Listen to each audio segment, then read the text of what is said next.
everybody! My name is Monica and I love to post step-by-step sewing tutorials on my YouTube channel Comicat Creations. And today I am so excited because I've partnered with LA Finch Fabrics to bring you this tutorial. I'm going to show you how to make 3 super easy DIY hair accessories, and these are all going to be perfect for beginners, so you don't need any sewing experience to make them. And actually they're going to be a great way to learn to sew. I really hope you enjoyed the tutorial, and if you do, I would love to have you subscribe to my YouTube channel if you haven't already, and make sure to check out LA Finch Fabrics to get pretty much all the fabric you could need for any project. I've been shopping with them for years and I highly recommend them, so it's really an honor to be partnering with them today. You're also going to be able to find bundles with the fabric needed to make these projects, so make sure to check all that out. And I've actually got a new coupon code with them as well, so you can get 15% off your purchase. So I'll leave all the information for that in the description below the video. So again, I hope you enjoy, and let's get sewing. The first project we're going to make are these fun flower hair barrettes. These are made by hand sewing, and then the next 2 projects are made with some easy machine sewing, so we'll be covering a little bit of everything today. And all of these projects are going to be great to use fabric scraps on too.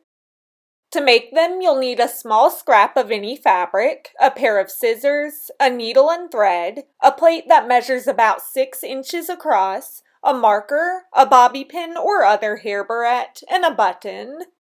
To start, lay your fabric so the wrong, dull side is facing up and set your plate on top of it. Trace around it so that you draw out a perfect circle, then remove the plate and cut out that circle. Now just a little tip here, the fabric I'm using, which is a stretch knit fabric, doesn't fray at all, so regular scissors are fine. But if you're using a fabric that does fray a lot, like this woven fabric I'm making a second bow with, you can cut out the circle with pinking shears. Pinking shears have a zigzag pattern on the blades which help fabrics to fray less, so it's a great tool to have on hand if you do plan on sewing a lot, especially for projects like this where we don't hem the raw edges because it keeps the project looking much neater. Now that the circle is cut out, thread a needle and knot the thread at the end and feed it down through the fabric fairly close to the edge of the circle. Bring it back up about a 1/4 inch away and you've created your first stitch. We have to sew these 1/4 inch long stitches all the way around the circle, and to do this quickly we can actually sew several stitches at once. To do this, push the tip of the needle down through the fabric again about a 1/4 inch away, but instead of pushing it all the way through, bring it back up to the front again about a 1/4 inch away. Push it down to the back and up to the front a couple more times the same way, and then pull the needle all the way through and you've sewn several stitches. This technique is going to be a lot quicker than sewing just 1 stitch at a time, so you'll want to continue that process of sewing your stitches all the way around the circle. Then when you get back around near where you started, stop sewing just before that first stitch that you made. Now to make the actual flower shape, pull on the thread so that the fabric starts gathering together in the center and adjust those gathers so that you get the shape that you like. Then grab a button for the center of the flower. As you can see, my button has a loop on the back of it, so to sew it on, I fed my needle through that loop, and then I fed it down to the back of the flower and pulled the thread tight. I then brought the needle back up to the front, through the loop on the button again, and down to the back another time, and I did this a few times to make sure it was completely secure. For the other flower that I made, I had a button that had holes on the front rather than a loop on the back, so to sew it on, I just sewed up and down through those holes several times in an X shape, so it's really easy no matter which type of button you have. Next up, you'll need to knot the thread once on the back of the flower. To do this, I like to feed the needle through a small section of fabric, pull it almost all the way tight so that it forms a small loop, and then feed the needle through that loop a couple of times, so that when I pull the thread tight, a knot is made. Grab your bobby pin or barrette and lay it along the middle of the flower. Sew it on by pushing the needle through the opening in the bobby pin, and then sew a stitch right underneath it. Feed it through the bobby pin again and sew another stitch underneath it right next to the first, and do this quite a few times back and forth so that the bobby pin is completely secure and it stays in place. When you get it attached, knot the thread again just like I showed you before, and this time I like to knot it a couple times so that the thread doesn't come loose. Then trim the thread and your flower is ready to wear, and I personally love making these to match my outfits because it adds a fun touch. Next up, we'll be working on a headband that's perfect for learning how to use a sewing machine because it's super simple and it'll get you comfortable sewing in a straight line. For this one, you'll need a long strip of fabric that's about 40 inches long by 3 inches wide, although you can shorten that if you're making it for a smaller child. Plus, you'll need a sewing machine and basic sewing supplies like scissors, thread, and pins. And this project will work best with any light to medium weight non-stretch fabric. To begin, lay the fabric so that the right side is facing up, which is the pretty side of the fabric, and fold the end of it in half so that the right sides face together. Trim the edge at an angle just like I've done here and pin it together to keep it in place, and then continue folding and pinning it all the way across the strip. When you get to the other side, trim it at an angle too and pin it together. Then sew up that short side and across the longer side, but stop sewing when you get near the center to leave about a 3-inch gap in the stitches before you sew the other side together too. We need that gap to be able to turn the headband right side out, and I actually like to put 2 straight pins on either side of that gap to remind myself where to stop and start sewing. Use a 1/2-inch seam allowance for all your seams, and always backstitch to secure them by sewing a few stitches forward, then backward, then forward again. And this should be done at the beginning and end of any seam that you sew to keep the stitches from unraveling. When you get to the corner, leave the needle down in the fabric, raise the presser foot, and rotate the fabric.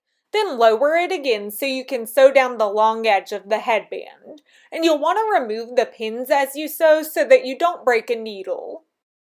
When you get to those 2 pins reminding you to stop sewing, backstitch to secure the seam and trim your thread, then move down to the next set of pins before you start sewing again so that you leave that gap in the stitches.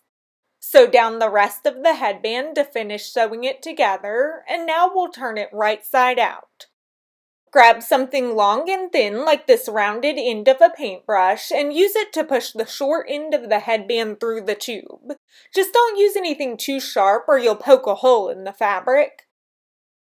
When you get to the center, pull it through that gap you left in the stitches so that the fabric is turned right side out, and repeat that process to turn the other side right side out too.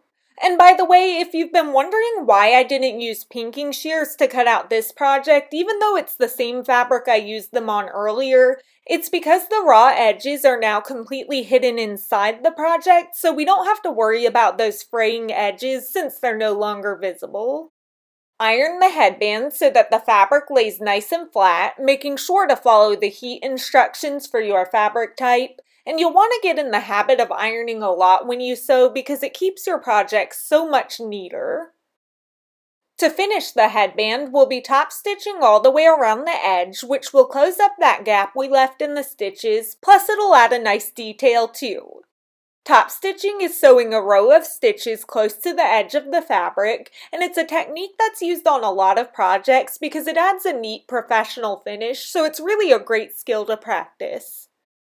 Sew about 1/8 of an inch away from the edge of the fabric, and to do this I personally find it easiest to bring my needle all the way to the right so that I can use that little groove in the presser foot as a guide to sew along the edge of the headband. As always, backstitch when you start and stop sewing to secure the seams, and take your time as you sew so that you get a nice straight line.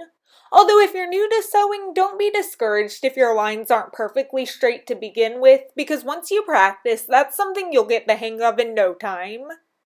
When you get to the corners, leave your needle in the fabric so you can lift the presser foot and rotate it, then continue along the next side until you've top stitched around the whole thing. As you can see, the top stitching really finishes the headband nicely, and now you'll just tie it into a knot at the back of your head and you have another fun accessory. The final accessory we'll be making is this hair bow, which works great with pretty much any fabric.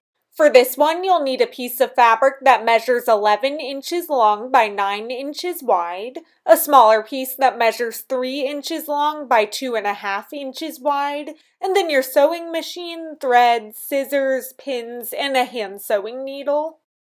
Fold your larger piece of fabric in half like so that the right sides of the fabric face together, and use straight pins to pin across that long edge. Sew along that edge using a 1/2 inch seam allowance, again backstitching at the beginning and end, and always remove the pins as you sew so you don't break a needle. Then turn the fabric so the right side is facing out and press it flat with an iron. Fold the rectangle in half again and pin the short edges together, and then sew to join them too. Take it to the ironing board and rotate the fabric so that the seam you just sewed is now positioned near the center, and carefully press open that seam allowance so that it stays flat. It's important to press seam allowances open so that the seams lay more neatly on your projects, so that's another great habit to get into as you learn how to sew. Turn the rectangle right side out again so that the raw edges of the seam allowance are now hidden on the inside, and set this aside for a moment to grab your small piece of fabric. Fold it in half with right sides facing together and pin and sew along the long edge, then turn it right side out. Sometimes super narrow tubes like this can be hard to turn right side out, so an easy way to do this is to hook a safety pin on one end, push the pin through the tube, and pull it out of the other side. Then press it flat with an iron. Thread a needle and knot the thread at the end and grab both of your rectangles. Lay the larger one so that the seam is facing up and begin gathering the fabric together at the center like so to create the bow shape. Wrap the small rectangle around it to keep that bow shape in place and use the needle and thread to sew the edges together. I used a darker thread here so you could see what I was doing, but you would want to use a thread that matches your fabric so it blends in better. When you finish sewing, knot the thread just like I showed you on the flower barrette earlier, and again I like to do this a couple times so that I know the thread is secure, although apparently my memory card filled up as I was doing that. Then trim the thread. Turn the loop right side out so that the seam you just sewed is hidden, and again if you used a thread that matched, your stitches would not be so visible. And now you're done with your hair bow. To wear it, feed a bobby pin or other barrette through that loop and attach it to your hair. And there you have it, 3 super easy accessories that are perfect for learning how to sew, and they're also great scrap busting projects too. Thank you so much for watching and happy sewing! Thunder again. Seems like every time I've come out to film lately, it started thundering. Hummingbird, aw. Any project you're gonna want. You're gonna want what?